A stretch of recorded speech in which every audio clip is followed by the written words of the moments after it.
Sa lahat ng mga naganap sa akin sa eskwelahan kanina, ipagpaumanhin ninyo, kailangan kong umabsent sapagkat tao rin ako.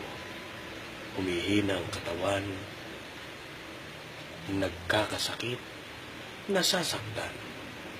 Kailangan kong magpahinga. Subalit sa araw ng bukas, muli ko kayong makakasama. Sa aking mga estudyante, 7 Jeremiah, makukuha nyo na bukas ang inyong class picture. Junella, my president, see me at the YF office.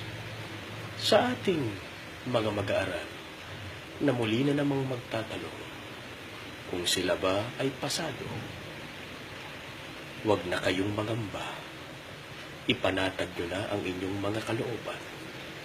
Umuwi kayo sa inyong tahanan.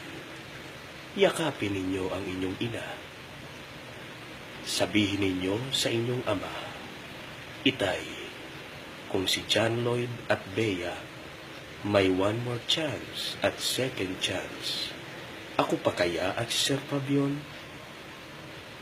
Sa aking mga kasama na guro, alam kong sweldo ngayon. Hindi ko pa kailangan ng pera. Pero huwag kayong mag-alala. Kinang Nilo, Ma'am Eva, Kinang Nokis, Ma'am Florence at Ate Ophel, bukas, babayaran ko kayo. At sa ating butihing principal, Ma'am, tahimik ngayon sa opisina nyo. Pero bukas, I shall return. At sa ating napakasipag mag-check ng attendance, si Ate She, na kahit hanggang sa comfort room ay magpapapirma sa iyo ng memorandum. Ate She, hindi mo talaga ako nahanap kanina, kahit sa anong sulok ng paaralan. Pero bukas, kumanda ka, magtutuos tayo.